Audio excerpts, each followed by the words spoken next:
welcome everyone to what is I never remember the number, but I'm gonna guess that this is number 6. That's like if I have to take an educated guess, I would say it's number 6. But it might be 7, it might be 5. I think it's probably 6 though.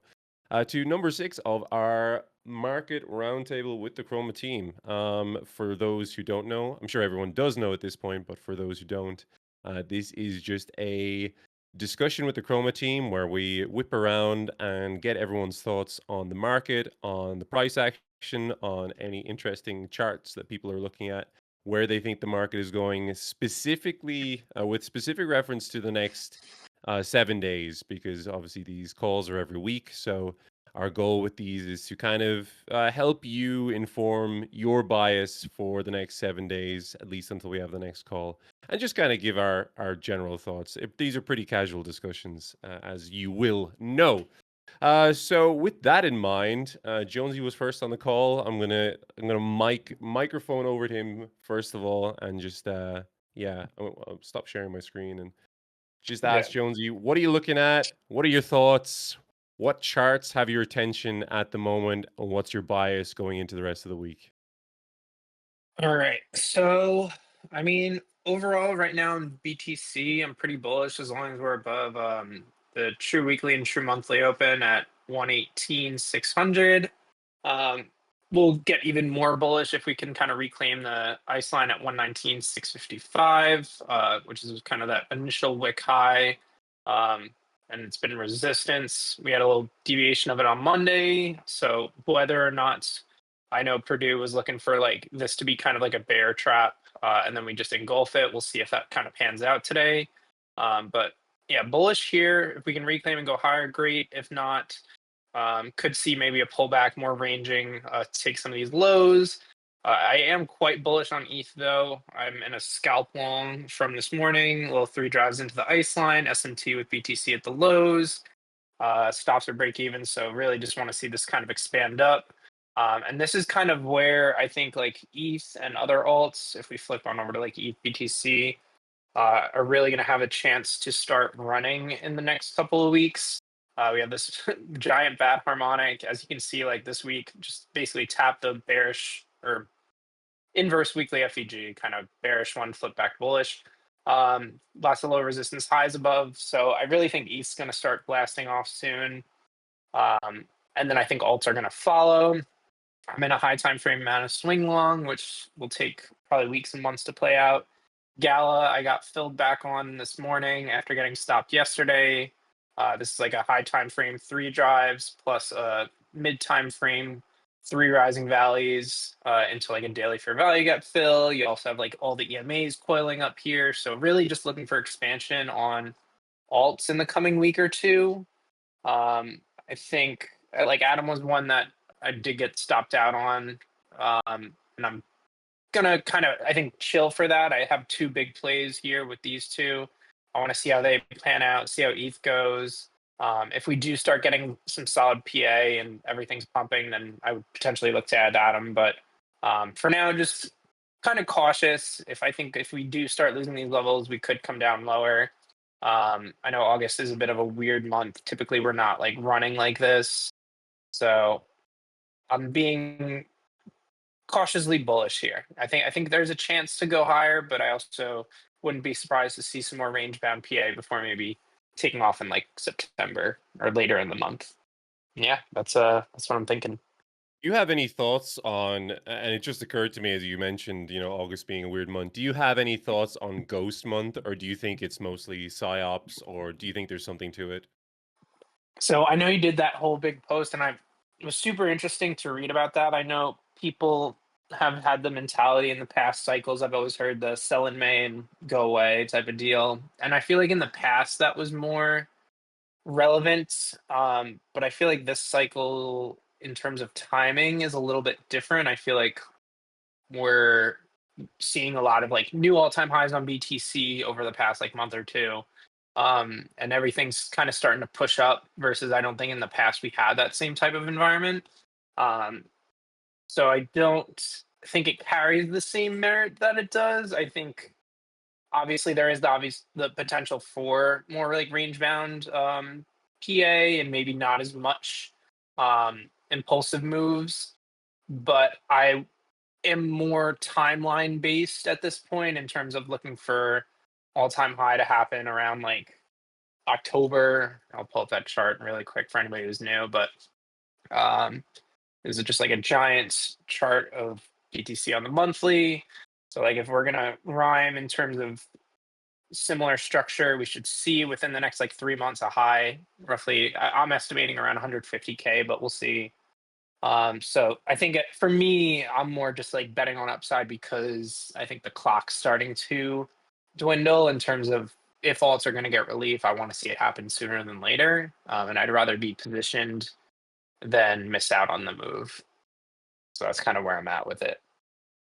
Yeah, 100%. I feel that I know exactly what you're saying. Sometimes like in a market that is a as asymmetric as crypto, sometimes it almost makes sense to just try a speculative position for upside, even if like you don't think that it's super likely to play out, because the opportunity cost of not being positioned if things do rip is so great that it's almost worth like taking a few small L's in the event that Exactly. you do catch it. Like, and I know exactly what you're saying because that's kind of been my mindset the last like few times that dominance has dropped. Now I'm a little bit more cautious now, but I remember like I remember going heavy in alts back in November, and it played out to an extent. Although, of course, we retraced a lot of the move back in December.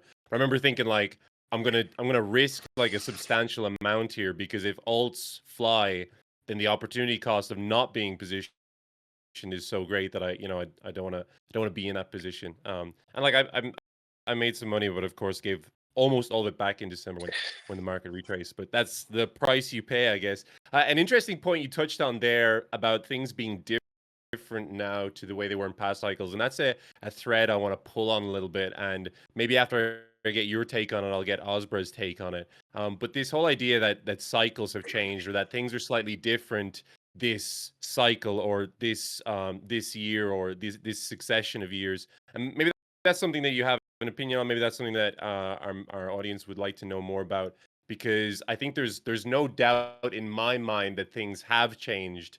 In 2023, in 2024, in 2025, compared to the standard 4-year cycle model that we had before. And there are a variety of reasons for that, but I'm curious to Yeah. to hear your So I take on mean, that, Jonesy. I don't know if I think you might have been in the VC. I don't know if you were listening when Merck joined after charting class on Sunday. We had like an interesting discussion because I just wanted to kind of pick his brain about kind of alts in the current state of the market. And one thing he had mentioned was like a lot of people are kind of disappointed in this cycle because we've never had like a proper alt season in comparison to what we've seen during like the COVID cycle, during the 2017 cycle. Now I wasn't around for 2017, but I started trading before we ripped back in 2020, um, right when like COVID was happening. I think I got in around like 9K. So I saw like what alts can do and what the potential is for that. And I haven't really, it's been kind of like bits and pieces with that this cycle. There's been like a handful of alts. Like I know Hype had its time at one point. And I feel like it's a lot more selective. I'm waiting for kind of this more rotational, um, typical alt cycle in terms of we see like blue chips go, we see DeFi go, we see like all that sort of stuff happen. And I think we're getting to that point. If we don't within the next like couple of months, then like I don't really, because like you mentioned, like BTC dominance has kind of had these like moves where like it looks like it's going to start an alt season and then it hasn't. So it's like, is this the time now? Are we like retracing before dropping it, or are we just going to continue to grind higher? So I think like you said, like betting on upside here is like plus EV. I think it makes sense to take your shots now because if it does end up being like a bottom forming at the August and right, and then you see eventual slow grind up and then some bigger pumps in the next couple of like weeks and months, I think it'll pay off dividends in the end. So yeah, I think well time will tell, but I think it's worth being bullish here. Yeah, that makes sense. I'll give my own take on that in a little bit. Maybe Osbra, do you have hot take or otherwise, on specifically on the point that we were just talking about there, which is cycle theory, and whether or not you think that things are different now, things have changed now forever, and we're never going back to the standard 4-year cycle model. What do you think? Um, my take is that it's not really that different. I would say it's not really that different. We had I shared something. I don't know if C's is in the chat, and I know he's not my moderator, but he took a screenshot of it. So if he finds it, but I shared something about money rotation during a cycle, and basically we had the stocks rally, we had the Bitcoin rally, now we have the Ethereum rally. So we're yet to have the majors, like major alts rally, and then everything else, like what I call the dumb fire. So meme coins, like low caps, etc. And then further on, you know, the cards, the NFTs, the shit. So I don't think it's really that different, especially that when you're looking at the temporality, we're gonna have the rate cuts. So most likely we're gonna enter quantitative easing with a president that wants to send everything to the moon. This is what I explained on my corner in a long post on, I think it was on Saturday. So you have the US administration that wants to send everything higher, and you have the quantitative easing coming, and it's like completely aligned with the money rotation theory: stocks, Bitcoin, Ethereum, major altcoins, and then everything else. So I think entering in the last quarter of the year, we're gonna have the last part of the cycle starting to kick in with altcoins flying, et cetera, et cetera. So I don't think it's that different. I think it will be different though in the near future, because Bitcoin and ETH will become, like it already started with institutions. They will trade like commodities, most likely. And I know some people are really into that, you know, that cypherpunk stuff will not appreciate. But unfortunately, this is how it is. The Bitcoin rally started with ETF. So institutions basically allowed that rally to happen when the whole crypto market was lagging behind the traditional finance market. So I think this is the only thing that will change. Now about the hot take, it's more about the ghost month, and I think it's some another bullshit from I don't know who exactly, but I never really heard about ghost month thing. We had like every year, it feels like every year we have a new trend. Last year it was the seasonality. Now it's the ghost month, and people use the seasonality charts to say, oh, this month is bad, so you should all exit, blah blah blah. Now it's the ghost month. The thing is, and it's, I think it would be interesting to have also your opinions, but I never heard a trader, because the ghost month basically comes from like Asian superstitions. I never heard a trader saying I'm taking my decision based on some god or some spirit stuff, you know, like they don't get the insights from a spirit or from like an old god or whatever. And if it was the case, let's say you're an Asian investor and you really believe in these things, you would have exited the market before August, because you know August is coming and that August is a bad month if you believe in it. So you would have already sold your positions and you would have zero like impact on the market during August, and you would just come back on September. But it's more like behavior kind of thing. Yeah, it's this. Sis, thank you so much. So as you can see, what Sis shared in the chart, I will open it also on my browser, was quite aligned. Like we had stock, Bitcoin, Ethereum. So we are yet to have the major alts and the dumb fire, what I call the dumb fire, and it will depend on the monetary policy. So yeah, that's my take. Now I can also share a bit of TA. I had like 2 streams already today. No, 3 streams. So I think people already know my POV, but basically this is the Bitcoin on the daily. You see we had a very nice range here with a sweep, perfect. Like it looks really good. We had that FVG field here, 90% field, and then we had another rally. Here we had the same, a range, boom, we swept the lows. We filled that FVG perfectly, and then another rally. And now here we are. I know that daily close was questionable. Now obviously it looks much better. But this is the level to beat, just like this was the level to beat to have another rally. So we just need, well, it will require obviously some efforts.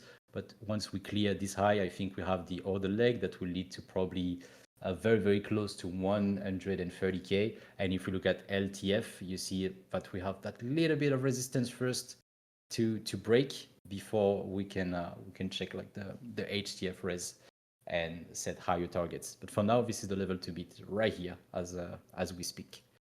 These are my takes. Bruiser? Why Bruiser? I don't know, man. You Browser. sounded Browser. you went from Sorry. you sounded extremely French. It was delightful. Yeah. It's I like apologize, guy. I apologize. no. It's more than welcome. It's like when I say or and guys start posting pictures of like a boat oars in the chat. That's always fun. Oh. Accents. Yeah, exactly. Are there any altcoins you're looking at the moment, Osbra? I mean, I consider ETH as an altcoin, so I would say like everyone, ETH definitely. I have the levels marked here. I thought yesterday would sweep these lows. It didn't play out. So if we get some kind of market pullback, I'm looking at the levels marked just here. So here we have technical demand, and here we have a basic SR flip with that previous high that could be retested. And I don't really believe it would go as low as 3,700. We have, for now at least, we have absolutely no reason unless things get very bad between the USA and China. I'm talking about what China said about NVIDIA chips today. So if we enter in some sort of cold war, obviously it could have an impact. But for now, I don't really believe in it. And my favorite altcoins, they remain kind of the same. So I have it's marked as priority here. Sol, obviously, I think Sol. It's the only altcoin from the previous cycles that made a new all-time high, right? So I think Sol can be a very good one to bet on it. And then Hype, obviously, I think Hype can also surprise people a bit more. And for some reason, I do like Tao as well. I'm still waiting for that retest. I might be forever sidelined. But yeah, I think Tao is also a very good project and can surprise people. So if I have a top three, yeah, I would say Sol, Hype, Tao for the AI narrative, because I don't believe the AI narrative is over. We have massive investment in the US that started to happen the last few months, and it's over the long run. So we're yet to see some bullish news about AI that will obviously be a catalyst for the crypto AI-backed tokens. Fed can also be one of them, but I think Fed had, its time in the previous cycle. Like it had a very, very huge run, big run. So I think now it's time for other assets to shine. Do you have your eye on any don't ETH really have a lot of betas? altcoins. ETH betas, not much. One of my fav was OP, but I mean, it's not really like the performance is not that great. I would say it remains an altcoin, like even though it's a ETH beta, I think, yeah, unfortunately it just remains an altcoin and it's not performing as it should. So I think if you want to be on ETH betas, then why not being on ETH? Just as simple as it is. So unfortunately, no. Like the answer is a simple no for ETH betas. Purdue, are you able to speak? Purdue is talking. Purdue is shilling a coin called, what is that? Solana in the chat. Kind of sounds like a shit coin to me, but if you want to defend your Solana bull thesis, oh, he can. Okay, that's fine. Interesting though, because I was just saying on stream like maybe 3 or 4 days ago that I thought Solana looked kind of cooked. But I'll defer. There's a reason Purdue is altcoin sniper, and I'm just We'll see. I'm just boring old Follis. That's interesting, man. And one more coin I want to ask you about, because I think I've seen you trade it successfully recently, if memory serves. Litecoin.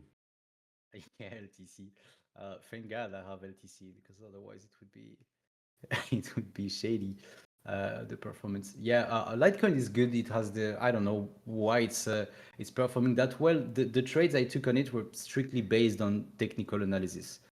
Technically, so this is the last trade that I took on it. The previous one was a bit lower, and the last one was around here. It was strictly based on TA and sentiments. So the TA, as simple as it is, we had a nice demand here, plus that FVG, it was on H12, I think.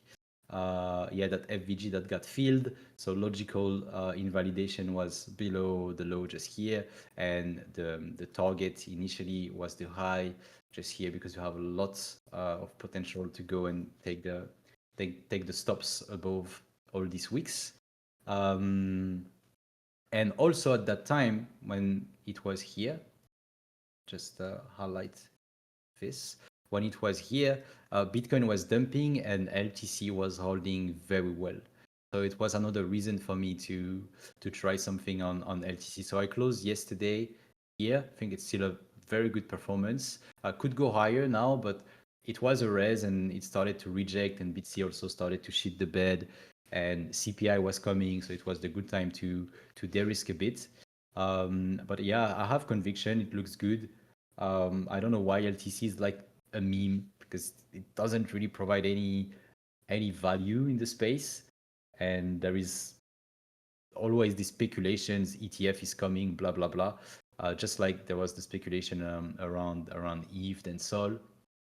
Now it's LTC. I forgot to mention one alt that can be very interesting. It's XRP, because I still believe in the theory that at some point, and it's not a coincidence, Ripple is asking for the banking license in the US, and I think at some point they're gonna also file for Nasdaq introduction, Ripple. And even though it would have absolutely nothing to do with the token, I don't want to sound like that guy with too much of an ego, but I think the crypto market is so dumb overall that if Ripple gets introduced to the Nasdaq, then people will think it's going to be XRP and we're going to have like a massive candle or something. So that's why I like to beat the pullbacks on XRP, because I think sooner or later it's definitely gonna happen. Obviously, it would be a bullish news. So for the whole Ripple ecosystem, it would be nice. Well, ecosystem, you got me. But I think it would be a bullish news and a catalyst for higher. But also, it just like for me, it sounds so logic that Ripple is going to aim for that, just like Cycle did. So that's why I think XRP is a very great asset to have in his portfolio, despite all the the memes about, yeah, just like we had on the chat right now, XRP to 589. Yeah, it would probably be the top. Yeah, absolutely. I do agree. But then if you can have a blow off top and see XRP to $6, $7, $10, let's be crazy, then you'll take it, right? Yeah, I've seen people talk about, what the next XRP will be like. What's the next Dino coin that runs to new all-time highs after doing nothing for 2 or 3 years? And I saw a lot of guys saying that it's going to be Link. I don't know. I think Litecoin has a far better chance. I'm not saying that either of them do, but it feels like of the Dino coins that are kind of like consolidating at relatively high time frame support. Like Litecoin hasn't really moved. A lot of these coins are like 2x off the lows already. Like Litecoin was $60 a few months ago and now it's 120. So I mean, a lot of these coins have already moved somewhat. But in terms of doing like an XRP type move, yeah, I think Litecoin just looks a better looking chart and probably occupies slightly more mind share and better mind share, if that makes sense. I think I don't know if were you following, they like rejigged their social media like 2 or 3 months ago. Or no, it was longer. It was back in like meme coin mania, wasn't it? They like rejigged their social media to present Litecoin as a meme coin, and it really worked. Like I was like bullish on Litecoin for the first time in a long time. That was cool. That's awesome, Ozra. Thank you for that. I see Victor joined. Victor, I know you're sick, so I don't wanna pass you the mic if you're just gonna be coughing It's all all over good. it. I'm not coughing on the mic. I'm decently well. so that I can speak on this beautiful stage. Decently well is all we need. Yeah. So that's awesome, man. Thank you for joining. I would love to, yeah, I mean, take it away. I would love to know your thoughts on the market, what altcoins you're looking at, what charts you're looking at, where you see BTC going over the next 7 days. Right. So I did a very thorough analysis in my channel last night after the daily candle close, and I spoke about how, despite how bearish the daily candle close was, despite the fact that we had inversed a huge H4 fair value gap, and despite the fact that we lost the range value area high and the range EQ, I'm still in general bullish on BTC. So why? Because we haven't really lost any key support levels, except maybe this confluence between range value area high and range EQ that ideally would have acted as support. It didn't, but still not that big of a problem. I would have started being concerned only if we lost the value area low. We didn't even reach the POC, which was the POI that I wanted to long today. So yeah, all in all, I am being very bullish on BTC. Honestly, I still want to see the Monday low get taken sometime this week and then make a rotation to the weekly high and to an all-time high. But now, after seeing how bullish this this H4 candle is that contained today's New York session, I might have to adjust my plan. Just that we have these equal lows that would be nice to take. So now, where is BTC? Well, it's inside an H4 inverse fair value gap, which could act as a resistance, at an underside retest of the range value area high. So this is, let's see, the last resistance, the last level where price can say, okay, we need to sell here because, you know, it's the value area high, it has acted as resistance before. So yeah, let's not celebrate too early. We need a strong push through the value area high. But if that happens, my eyes are on a new weekly high. And honestly, I think if we make a new weekly high, I think we also make a new all-time high. I don't think we stop somewhere between these two levels. So in conclusion, yeah, I'm bullish. Maybe do not long right here at resistance at the value area high, but if we push past it, definitely look for longs. If by any chance we get this perfect sweep of the equal lows, then look for longs again. But I want to draw your attention to ETH because, I mean, man, this is absolutely flying. I was a little bit bearish on ETH yesterday because of these three ugly tops. And I really thought that we would at least send price to this H4 fair value gap with these equal lows. We didn't even do that. I mean, it's going crazy. It has pushed past this big resistance that was the cycle top. So yeah, I mean, I expect a rotation to other coins for now, but honestly, I can't believe I'm seeing this because I've been a big ETH hater this whole cycle, but ETH might make a new all-time high, and I mean, yeah, it is what it is. I'm very bullish on ETH, but it doesn't even give these perfect entries that I was looking at.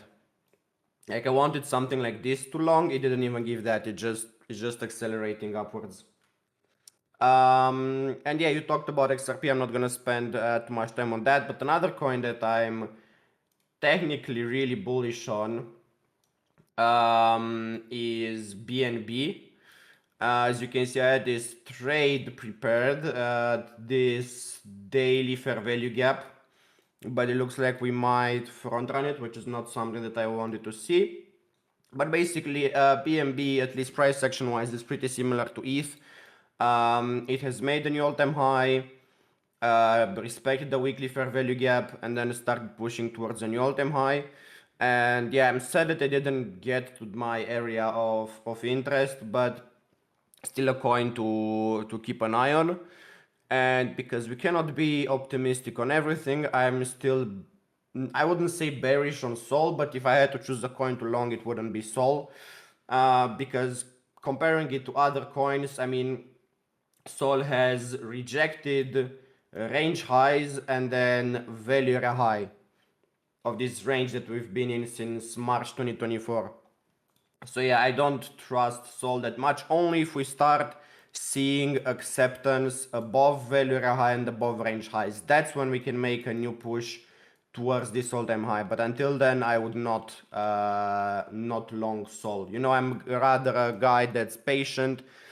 It's waiting for all the signs in the world that something is gonna happen before I take the trade. So yeah, those are my general thoughts on the market. Bullish on most of the stuff, but you have to choose what you're the most bullish on. What alts? I know you just mentioned Solana there. Are you looking at any? Are there any interesting charts or any? I don't know. I'm trying to think. Like any strange altcoins or any altcoins that other people might not be looking at that have your attention going into the next few days. The very disappointing answer is no. I'm not a good altcoin trader, let's say. I'm mostly focusing on price action, so fundamental analysis is not necessarily my strength. So I am looking to build a portfolio that's centered around these big coins, BTC, ETH, Sol, BNB, XRP. Maybe I'm gonna look at LTC and Link because you guys have talked about it, but I generally like building portfolios with coins that are in the top 20 as a market cap. And I'm not looking at portfolios like investments for the next few months, maybe just for the next few weeks.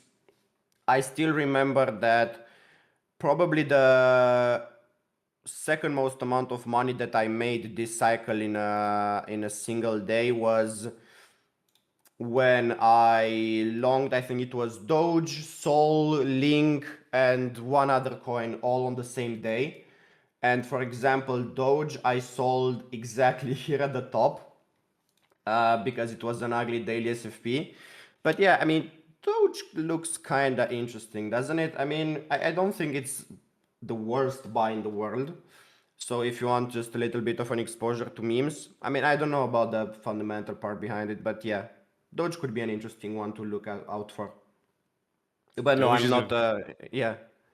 Doge is a very tilting chart for me because I actually sold all my Doge once Elon got kicked out of government and the Department of Government Efficiency got shut down.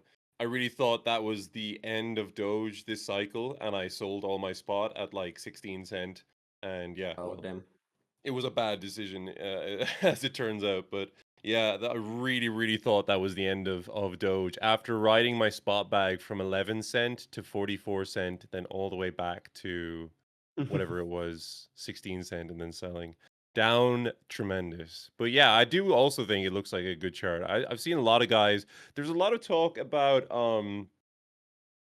Doge being. We spoke a little bit earlier in the conversation about Dino coins, about coins like XRP putting in a new all-time high after doing absolutely nothing for about 3 years. Yeah, Lots that of was people crazy. asking what's going to be the next XRP, what's going to be the next Dino coin, and it is interesting to think about because we've seen this a number of times so far this cycle where as soon as there's a little bit of hype in the market, like BTC puts in a new all-time high, um, let's say a certain amount of retail capital and retail mind share comes back to the market, we see Dino coins pump. We saw it back in November.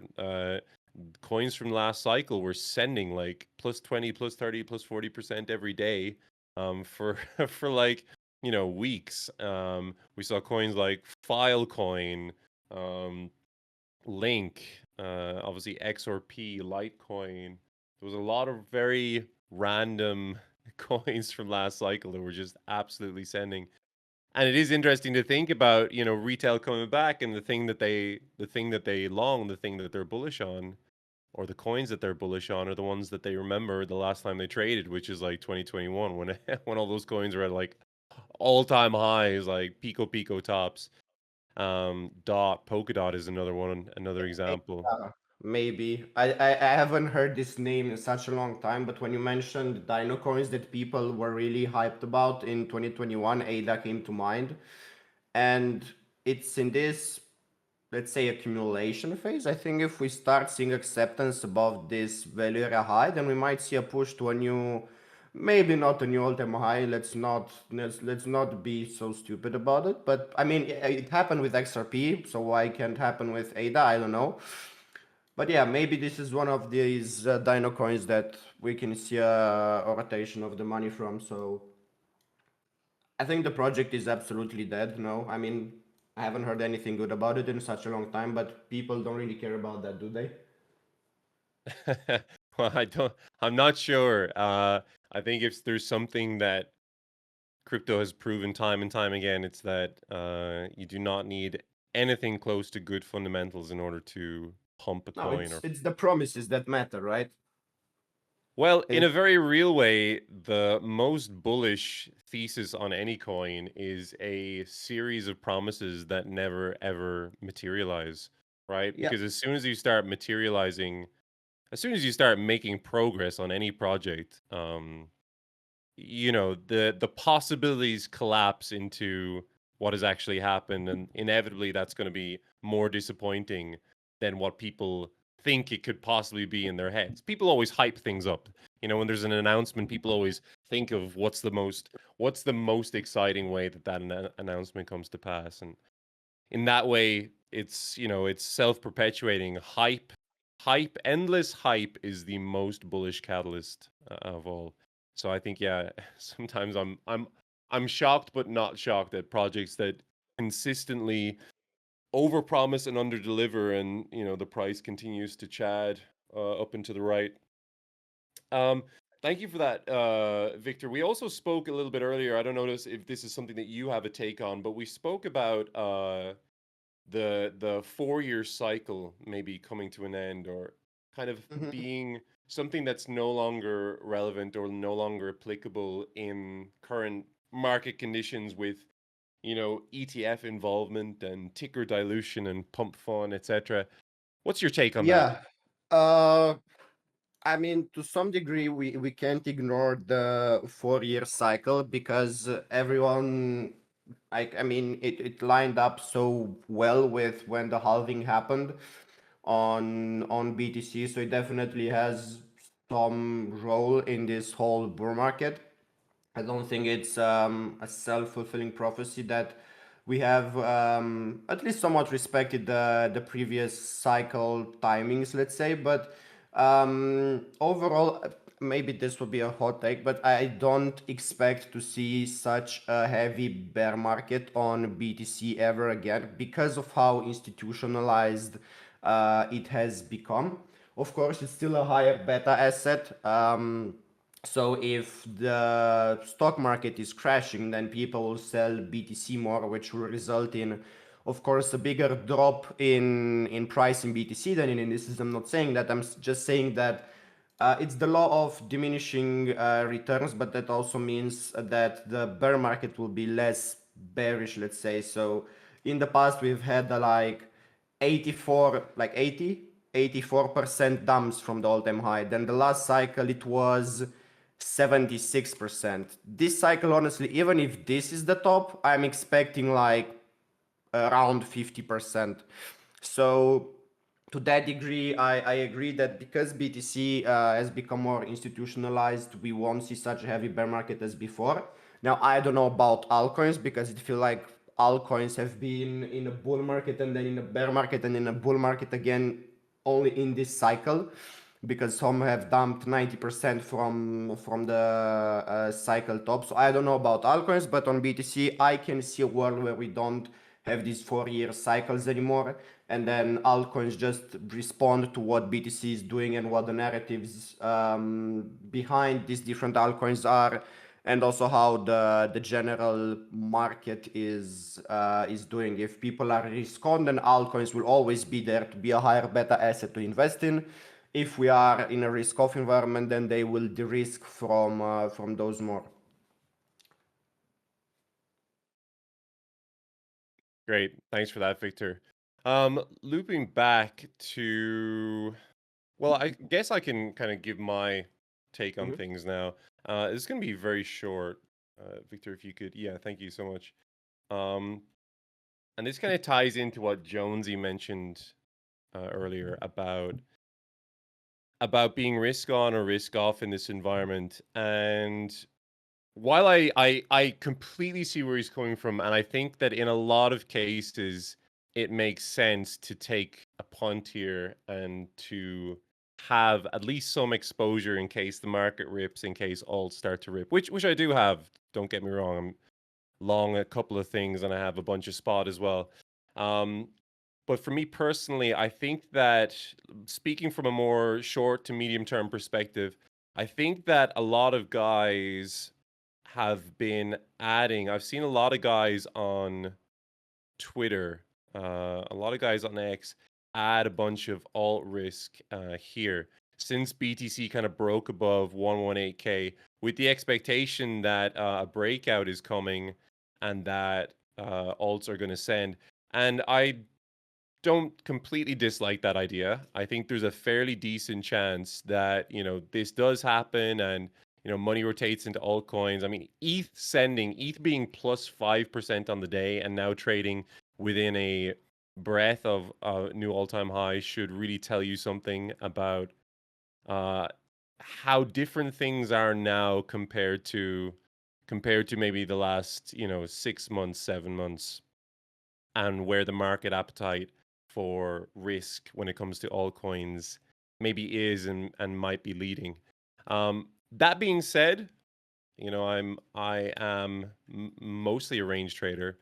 I do think that we are currently trading into a high time frame resistance here on BTC. We've had a nasty rejection after deviating above the channel high. I did say yesterday that I was waiting for us to do this rounded bottom type structure on the channel high retest and look exactly where we bounced from, which is channel high. Osbert also mentioned this being the POC, which is bang on. Super interesting to me to see that. But I also think it's too early for me to say with any kind of certainty that, this move is likely or that we're likely to see BTC break out of this, range, channel, whatever you want to call it, and alts are going to catch an immediate bid. For me, the play here is just to wait. I almost prefer the idea of waiting for something like this and then adding alt risk here. Or else I wait for something like this and I add alt risk here. Alternatively, this turns out to be a real proper pain in the ass deviation. This turns out to be double highs and we get something like this. In that case, I think alts are going to give some crazy pullbacks and retests, I guess. I think that a lot of altcoins, we saw Fartcoin do like minus 50% recently, even though BTC is up big, which is kind of wild to me. We saw SPX do minus 40%. We saw plenty of coins give pretty substantial pullbacks. I think that if BTC does this and you're kind of drawing this line in the sand and saying, okay, well, we have channel low support here, we have previous all-time high support here, liquidity sweep here, something like that. At that point, you're really saying, okay, this is where I want to put my chips on the table, and this is where I want to take a bet. Because anything lower than that, and it's probably over for a little while. But yeah, that's kind of what I'm looking at here. I don't like the idea personally of adding alt risk here. I've actually de-risked a bunch of my stuff that I caught here. A few of the longs that I caught from channel lows to channel highs here. And yeah, even though this looks good, I'm just a little bit cautious because I've seen what can happen. I mean, we saw it recently. BTC pulls back minus 3%, and yesterday altcoins were down there was altcoins that were down like 20% on the day, which is wild, but also indicative of what happens to even the strongest altcoins when BTC pulls back like that. So the TLDR here for me, if anyone is like sidelined here and they're thinking to themselves, oh my god, I need to FOMO in right now, I need to be long, Guys on my timeline are talking about alt season, it's coming, etc., etc. Just chill, right? There are almost never in crypto do you need to rush a decision. Slightly different if you're an M1 scalper, but in general, you know, uh, you usually have a little bit of time to think about these and to make an informed decision here. Now, if you're long from lower, that's completely fine. Like if you're in that ENA long that I shared, then you're laughing because this thing is we're long from, I think the call I gave was at 48 or 49. I'm in from like 45 myself because I DCA'd a little bit. But we're trading above 80 cent here, and I think that this is going to turn into an extremely comfy trade. It already is a comfy trade. Even small pullbacks now aren't really making a huge dent in our bottom line. Obviously a full-blown reversal would change that, but even these bull market pullbacks are something to now to look forward to rather than to dread. Yeah, ENA is a good-looking coin. Just flicking back to BTC here.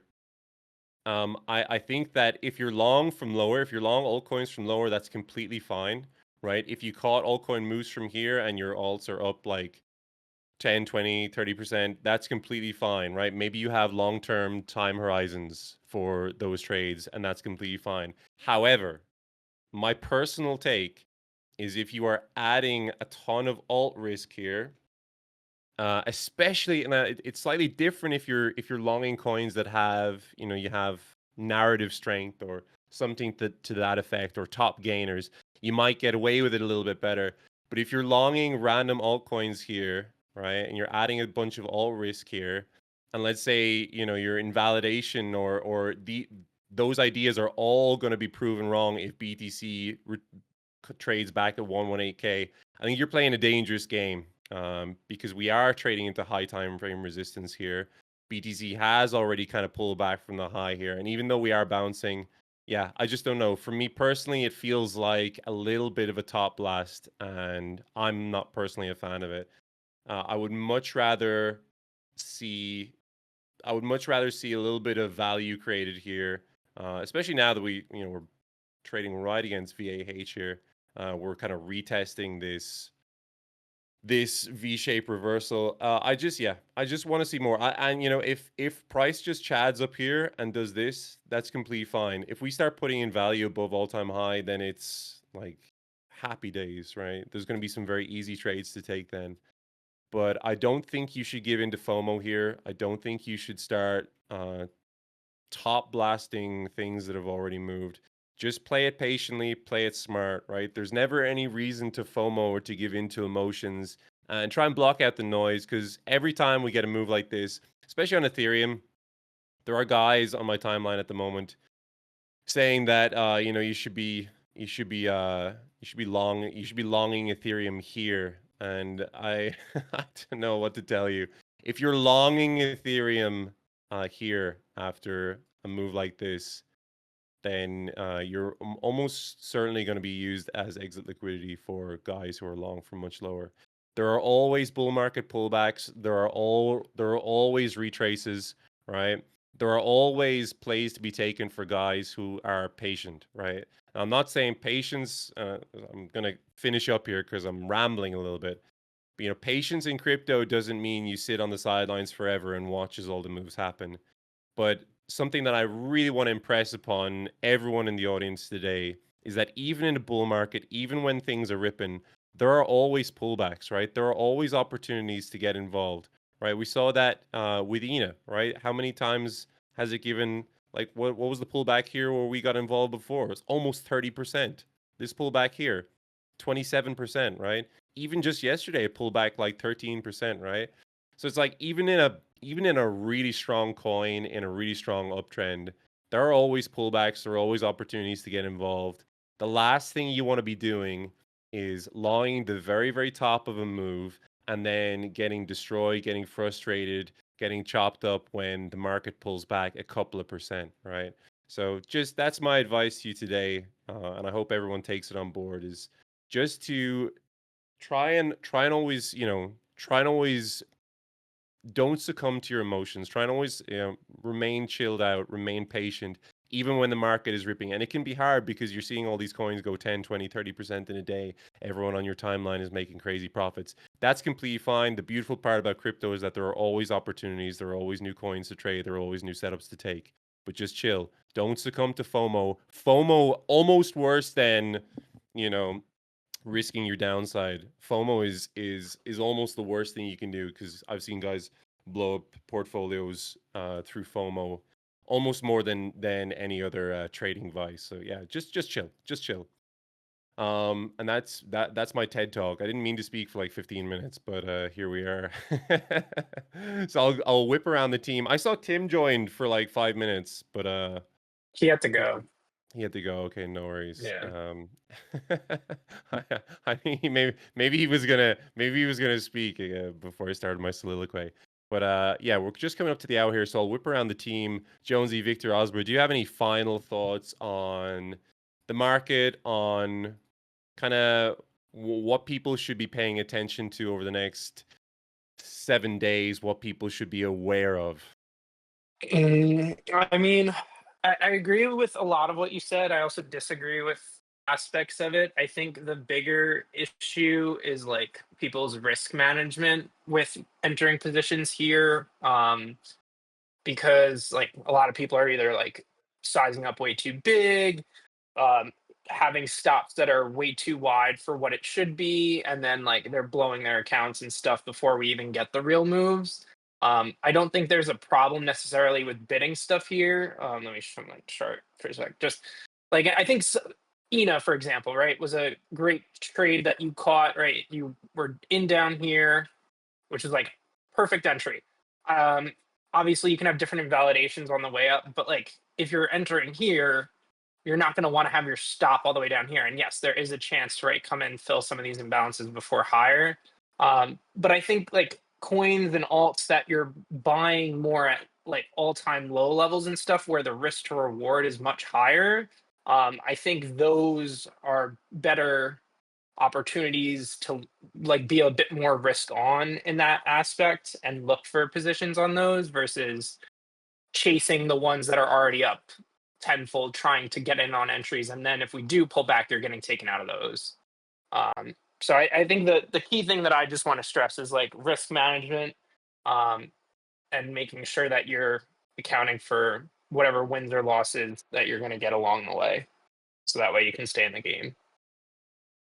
Yeah, 100%. I think you hit the nail on the head there. It's really all about risk reward, and like you said, and like we touched on at the start of the stream, I think in a lot of cases there actually is a fantastic, as there almost always is in crypto, on just betting on upside, because it's such an asymmetric market, right? You really, and I don't mean to sound like a degen when I say that, but there is a certain amount of mathematics behind it. I mean, like, coins can go, like, we've seen coins do almost ridiculous, like, illogical upside, or like last cycle. I'm just thinking off the top of my head, coins like Doge doing, whatever it was, like 16,000% in 3 weeks, and coins like Solana and ETH doing these huge 100x runs over the course of less than a year.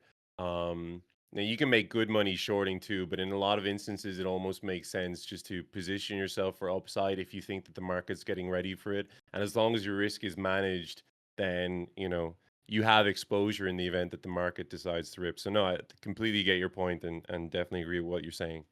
Yeah, just slightly different, let's say, take on the low time frame for me, but no, completely get what you're saying and completely agree. Osbra, Victor, do you have anything to wrap up our Yeah. conversation with? Just one last thing, and I know we've said this multiple times, but whatever you do, please do not put more than 10%, maybe 15 to 20% of your portfolio on the line, meaning that, okay, we're saying do not risk more than 2% or 3% in a trade, but that doesn't mean you go and open 10 trades with 3% risk each, because if the market nukes all go to stop loss and you're suddenly losing 30% of your portfolio in one nuke, please calculate the total risk that you're exposed to. So think about it like, okay, if all my positions go to stop loss, how much am I losing? And I think you should not be losing more than 10% of your account in any case, whatever happens. So please also think about this, not only about the risk per trade in terms of risk management, but risk of your account overall. If you want to long many coins, risk a little bit less, or just filter them out so that you can long the ones that you really like, but just don't go blindly longing everything, because then if something bad happens, you're basically fucked, and you don't want to see that happen. I don't want to see it happen to you guys, so I just wanted to say this. Yeah, exactly. I think without mentioning names, there's been a lot of traders that I know personally, guys who I've traded with, guys who I know from Twitter, guys who who have even been on the Chroma team, who have blown up their accounts over the last like 8 weeks or so, which is crazy because, for the majority of that time, BTC has been chatting to the upside and the market conditions have been generally pretty good.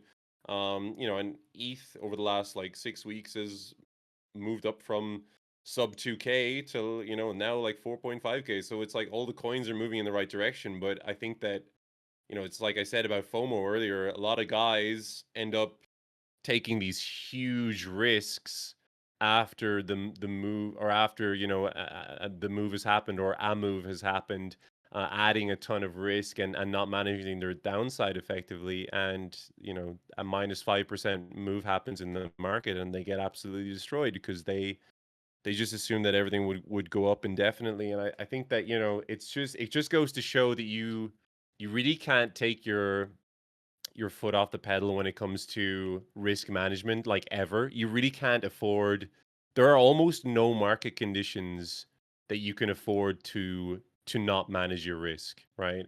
And, we always talk about risk reward here. The risk reward of not managing your risk is so huge, right? Because you will blow the fuck up. You'll liquidate your account, right? If you're not managing your downside effectively, you'll knock yourself out of the game, right? And in a lot of cases, these guys are knocking themselves out of the game on what is the cusp of, a huge move, or what is the cusp of like really nice trading conditions. Like, how many guys do you know got blown up when BTC nuked down to like 74K a couple of months ago, right? How many guys were longing that whole downtrend, and they finally got liquidated at the bottom, or finally gave up at the bottom, or finally, you know, got knocked out of the game at the bottom. And since then, BTC is like it's almost 2x since then, which is absolutely wild when you consider what Bitcoin is and the market cap it has. But yeah, look, there are almost no points in crypto, even in up only market conditions, where you can afford to stop managing your downside, right? And I think that when you hear these success stories of guys who just gamble everything, and I know we make jokes about it all the time, like, oh, this DGen, he put it all on the line, it paid off. Those are the exceptions rather than the rule, right? And it really is a case of, you hear about the one guy who made it, but you don't hear about the 99 other guys who didn't make it.